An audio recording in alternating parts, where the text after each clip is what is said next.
নমস্কার বন্ধুরা, আমি বৈশাখী। আপনারা দেখছেন আমার চ্যানেল সবুজায়নের পথে। বন্ধুরা, আজ আমি এক ট্রে গোলাপ নিয়ে হাজির হয়েছি আপনাদের সামনে। দেখুন বন্ধুরা, আজ আমি এই গোলাপগুলোই লাগিয়ে নেব। আরও এপাশে দেখুন কত শীতের ফুলের চারা নিয়ে এসেছি। দেখেছেন, প্রচুর ফুলের চারা নিয়ে এসেছি আমি। আর এই গোলাপগুলো নার্সারি থেকে নিয়ে আসার পর অনেক দিনই রেখে দিয়েছিলাম বাড়িতে। ওই দেখুন, ওইগুলোও রয়েছে। নার্সারি থেকে ফুল গাছগুলো এনে সঙ্গে সঙ্গে আমি লাগাইনি, কিছুদিন বাড়িতে রাখার পর তারপর বসিয়েছি। তাহলে গাছগুলো একটু পরিবেশের সঙ্গে মানিয়ে নেয়। নার্সারির দাদাভাই বলে দিয়েছিলেন যে কিছুদিন গাছগুলো অন্তত 15 দিন রেখে দেবে বাড়িতে, তাহলে গাছগুলো আমার পরিবেশের সঙ্গে একটু খাপ খাইয়ে নিল, তারপর আমি লাগিয়ে নিলাম। আর এখানে দেখুন, আমি নিয়েছি সাধারণ মাটি, তার সঙ্গে নিয়েছিলাম কিছু গোবর সার আমাদের বাড়ির, আর নিলাম এটা জৈব সার। 1 কিলো জৈব সার নিয়েছি।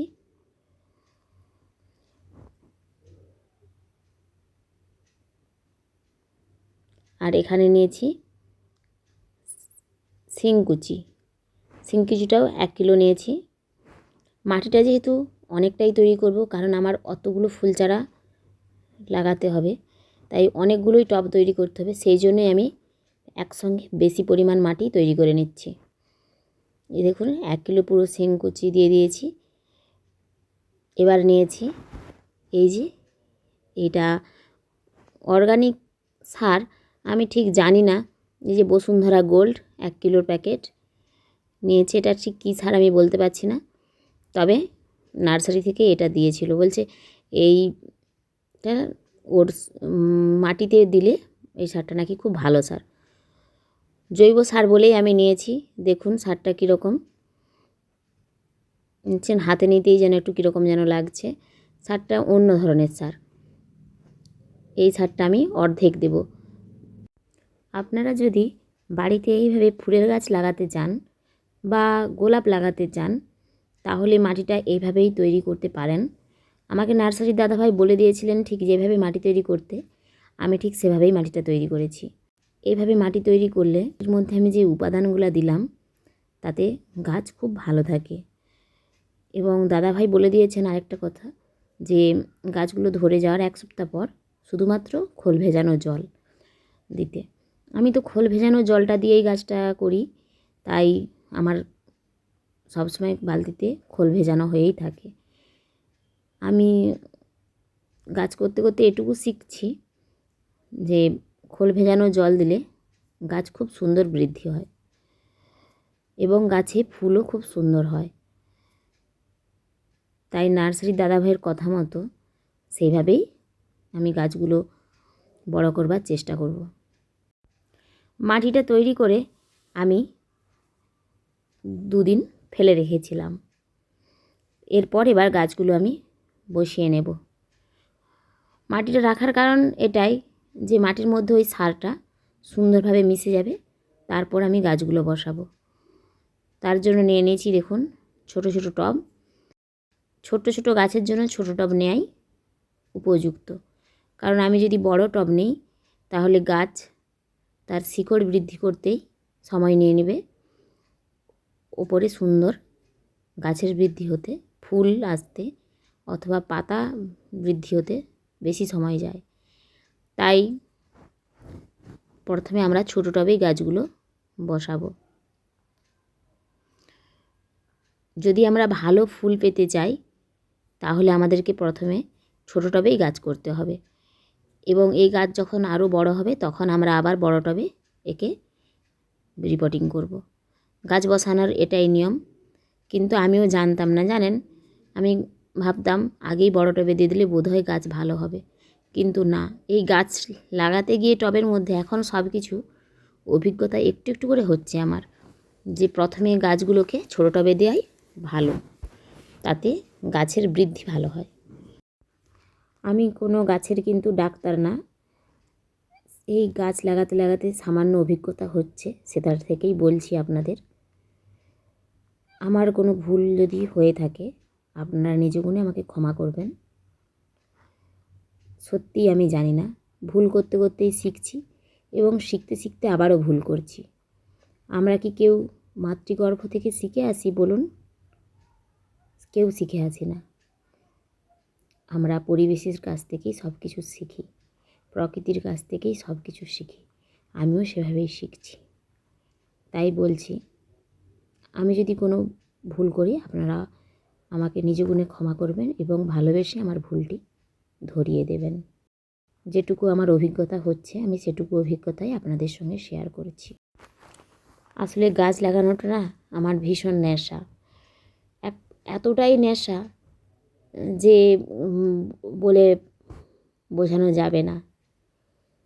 গাছের প্রতি এই যে নিজের যত রোজগারের পয়সা আমি যে গাছের প্রতি নষ্ট করছি, এটা কিন্তু আমার একবারের জন্য মনে হচ্ছে না আমি নষ্ট করছি।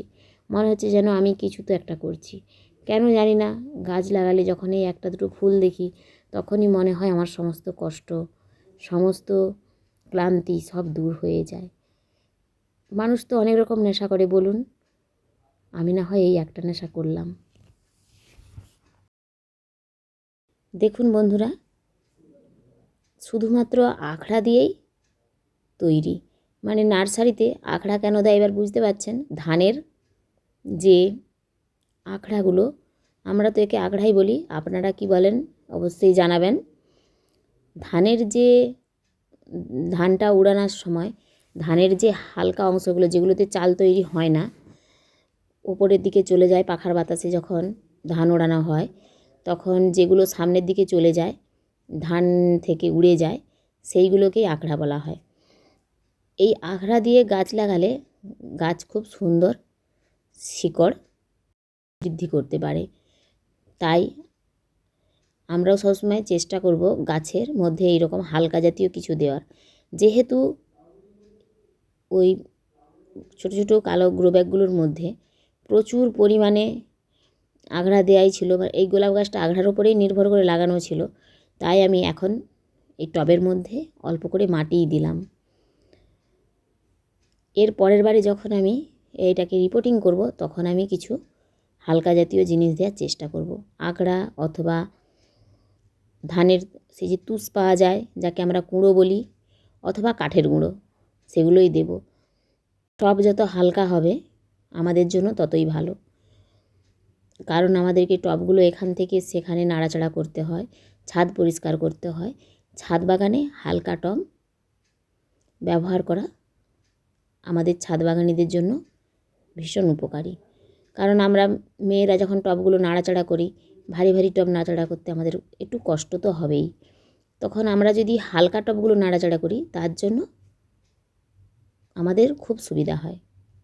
আমি আপনাদের বলবো আপনারা সবাই টবগুলোকে যতটা সম্ভব হালকা করারই চেষ্টা করবেন। একটা একটা করে গাছ লাগাতে গিয়ে অনেকটা সময় লাগছিল, তাই আমি একসঙ্গে সব গাছগুলো লাগিয়ে নিলাম। এভাবে একসঙ্গে সব টবগুলো তৈরি করলে সময়ও বেঁচে যায় এবং পরিশ্রমও কম হয়। দেখুন গাছ লাগানো আমার হয়ে গিয়েছে, এবার আমি জল দিয়ে দিচ্ছি। এরপর এক সপ্তাহ পরে আমি শুধুমাত্র খোল ভেজানো জল দেব এবং অল্প করে সবজি পচা যে তরল সার আমার ছাদ বাগানে সবসময় আমি তৈরি করে রাখি সেটাই দেব। সবজি পচা তরল সার এমন একটা সার যেটা বিনামূল্যে আমরা আমাদের বাড়িতে তৈরি করে নিতে পারি, যার জন্য কোনো পয়সা লাগে না, অথচ গাছের জন্য সবথেকে উপকারী একটা সার। এই সারটা তৈরি করা এমন কিছুই কষ্টের নয়, খুবই সহজ। আপনার বাড়ির যত সবজির খোসা, ফলের খোসা অথবা পেঁয়াজ রসুনের খোসা সবটুকুই যেগুলো পচনশীল, আপনি সেগুলো সব একটা পাত্রের মধ্যে ফেলে দিন। এবার তাতে অল্প জল দিয়ে দিন। তারপর সেই যে তরলটা, ওই তরলটাকে 1:10 অনুপাতে আপনি আপনার গাছের গোড়ায় দিতে থাকুন। সপ্তাহে একবার করে 1 লিটার সবজি পচা তরল সার, তার সঙ্গে 10 লিটার সাদা জল। আপনার বাগানে যত গাছ রয়েছে প্রত্যেকটি গাছের গোড়ায় দিয়ে দিন। দেখবেন গাছের বৃদ্ধি কীরকম হয়। প্রত্যেকটি পাতার রং সবুজ থাকবে। প্রত্যেকটি ফুলের রঙও খুব সুন্দর থাকবে। এমনকি ছোট ছোট গাছেতেও ফুল আসবে। দেখছেন আমার গাছগুলোতে কত বড় বড় ফুল এসেছে। এই গাঁদা গাছগুলো আমার চ্যানেলে ভিডিও দেওয়া আছে। খুব ছোট ছোট চারা এনে লাগিয়েছিলাম। এমনকি গাছগুলোকে ইঁদুরে খেয়েও নিয়েছিল, শামুকেও কিছু গাছ খেয়ে নিয়েছিল। অথচ সেই গাছগুলোতে আজ ফুল দেখলেন কত সুন্দর হয়েছে। আর গোলাপগুলো দেখুন কতই না সুন্দর লাগছে। যদি এরকম ফুল আপনার বাগানেও পেতে চান তাহলে আপনি শুধুমাত্র সবজি পচা তরল দিয়েই করতে পারেন।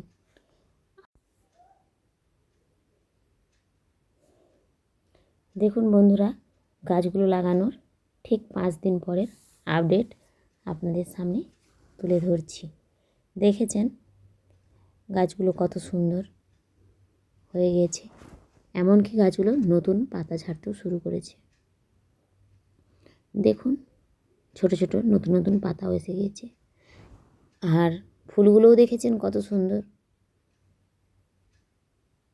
যদি আপনাদেরও ইচ্ছে হয় আপনারা এভাবেই নিজের বাগানে 2-1টা ফুল অবশ্যই রাখতে পারেন। দেখবেন সকাল সন্ধে সারা দিন আপনার মন খুব শান্ত থাকবে। এইরকম 1-2টো ফুল চোখের সামনে যখন আপনি দেখবেন না, যখন আপনাদের চোখেরও তৃপ্তি মনেরও শান্তি। আমার তো ভীষণ ভালো লাগে এরকম ফুল। আর সব থেকে ভালো লাগে এই গাঁদাগুলো। এই গাঁদাগুলো এতটাই বড় বড় হয়েছে যে বলার বাইরে। আপনারা যদি চান আপনাদের নিজেদের বাড়িতে এরকম 2-1টা গাঁদাও বসাতে পারেন। দেখছেন গাঁদাগুলো ভারী ডালগুলো ঝুঁকে পড়ে গিয়েছে। দেখছেন, দেখুন প্রত্যেকটা গাছের গাঁদাগুলো ঝুঁকে গিয়েছে। মানে এতটাই ভারী, আমি ভাবছি এদের জন্য কি করব। দেখুন কত সুন্দর লাগছে। আজকের মতো আমার ভিডিওটি এখানেই শেষ করছি। আপনাদের যদি আমার ভিডিওটি ভালো লেগে থাকে তাহলে অবশ্যই আমাকে কমেন্ট করে জানাবেন। আমার চ্যানেলটিকে সাবস্ক্রাইব করে আমার পাশে থাকবেন। ছোট্ট একটি লাইক করে দেবেন। সবাই সুস্থ থাকবেন, ভালো থাকবেন, আমার পাশে থাকবেন।